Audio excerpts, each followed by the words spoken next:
नमस्कार दोस्तों, मैं हूं मंजीत और स्वागत है आप सभी का एक बार फिर से मेरे चैनल मेरी जान गुरुद्वार में।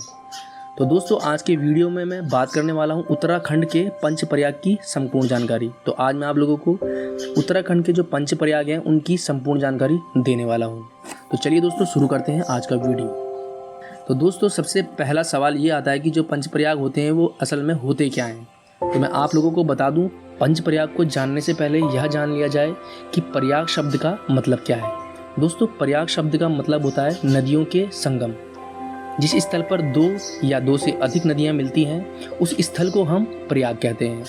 दोस्तों, इसका सबसे बड़ा उदाहरण प्रयागराज, जो कि पूर्व में इलाहाबाद का त्रिवेणी संगम है, क्योंकि यहाँ गंगा, यमुना और अदृश्य सरस्वती इन तीनों नदियों का संगम होता है।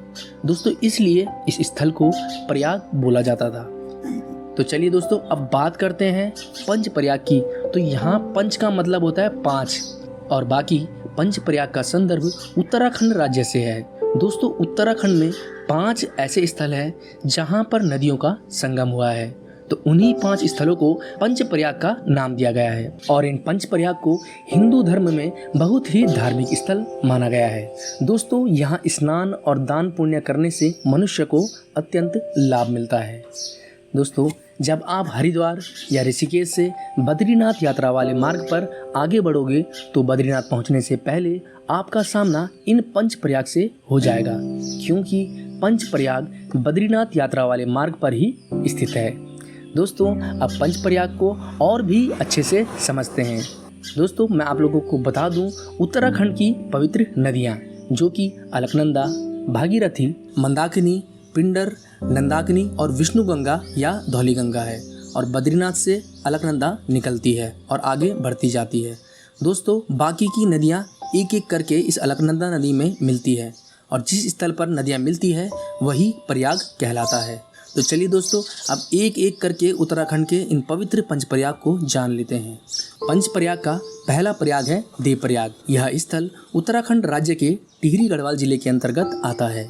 यह एक बेहद पवित्र प्रयाग है, क्योंकि इसी जगह पर गंगोत्री से आने वाली भागीरथी नदी और बद्रीनाथ से आने वाली अलकनंदा नदी का संगम होता है और देवप्रयाग से ही यही नदी गंगा के नाम से पूरे भारत भर में जानी जाती है।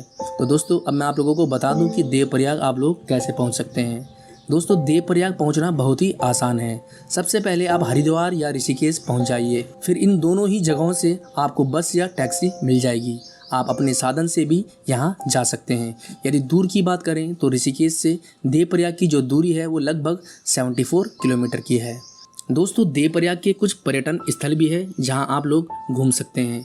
आप पंचप्रयाग के इस पवित्र स्थल पर आप सबसे पहले भागीरथी और अलकनंदा का संगम देखें। उसके बाद यहाँ का सबसे बड़ा आकर्षण रघुनाथ मंदिर है। वैसे देवप्रयाग एक बेहद ही खूबसूरत प्राकृतिक स्थल है, लेकिन इसके अलावा यहाँ आप चंद्रबदनी मंदिर और डांडा नागराज मंदिर भी जरूर देखें। अब यदि इतना देखने के बाद आपके पास थोड़ा सा समय बचता है तो आप ब्रह्म कुंड, सूर्य कुंड या वशिष्ठ कुंड आदि भी देख सकते हैं। दोस्तों, वैसे तो यहाँ आप साल में किसी भी समय जा सकते हैं, कोई दिक्कत नहीं है, लेकिन फिर भी आप मेरी माने तो बारिश के समय पर यहाँ ट्रैवल ना ही करें।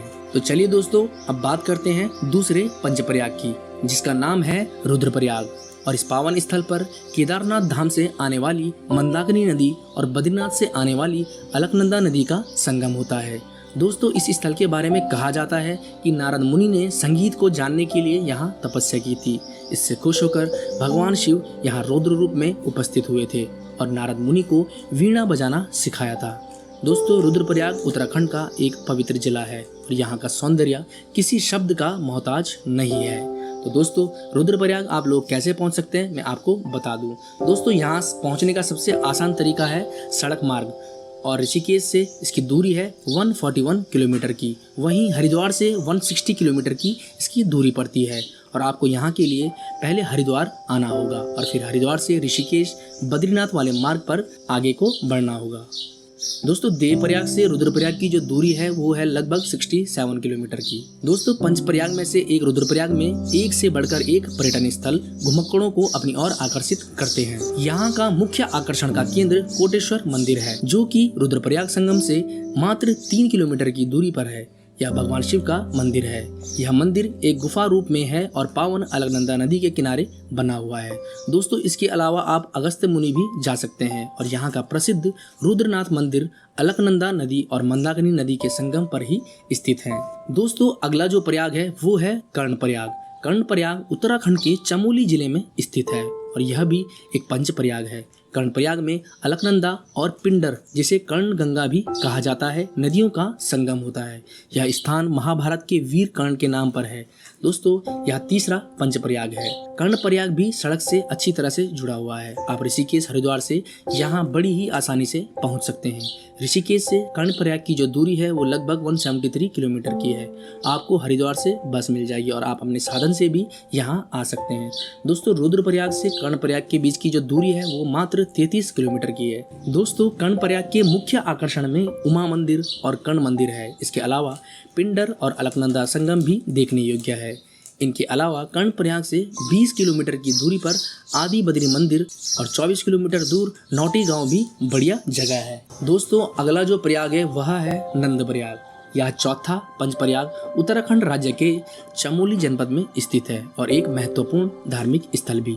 यहाँ पर नंदाकिनी नदी और अलकनंदा नदी में मिल जाती है और यही संगम स्थल नंदप्रयाग एक पंचप्रयाग है। पौराणिक कथा अनुसार भगवान कृष्ण के पिता नंद ने इसी स्थान पर पुत्र प्राप्ति के लिए एक महायज्ञ किया था। इसके अलावा एक दूसरी कथा के अनुसार नंदप्रयाग को दुष्यंत और शकुंतला से भी जोड़ा जाता है। दोस्तों नंदप्रयाग की ऋषिकेश से जो दूरी है वो लगभग 193 किलोमीटर की है और कर्णप्रयाग से महज 20 किलोमीटर है। तो आप जब भी कर्णप्रयाग आएं और नंदप्रयाग भी जरूर जाएं। दोस्तों नंदप्रयाग में मुख्य पर्यटन स्थल में संगम पर बना शिवजी का भव्य मंदिर, गोपाल जी मंदिर, चंडिका मंदिर आदि है। बाकी नंदाकिनी और अलकनंदा का संगम तो है ही। दोस्तों अगला जो प्रयाग है वो है विष्णु प्रयाग, पांचवा पंचप्रयाग जो कि विष्णु प्रयाग के नाम से जाना जाता है। यह चमोली जनपद के अंतर्गत ही आता है। यहाँ पर अलकनंदा और विष्णु गंगा नदी का संगम होता है। इस विष्णु गंगा नदी को धौली गंगा भी कहा जाता है। अगर आप पौराणिक कथा की बात की जाए तो यहाँ पर नारद मुनि ने भगवान शिव की तपस्या की थी और श्रीहरि ने नारद मुनि को दर्शन भी दिए थे। दोस्तों विष्णु प्रयाग आप लोग कैसे पहुँचे बता दूं मैं आप लोगों को। विष्णु प्रयाग की ऋषिकेश से जो दूरी है वो लगभग 270 किलोमीटर की है और नंदप्रयाग से मात्र 70 किलोमीटर की। यहाँ से बद्रीनाथ भी पास में ही है।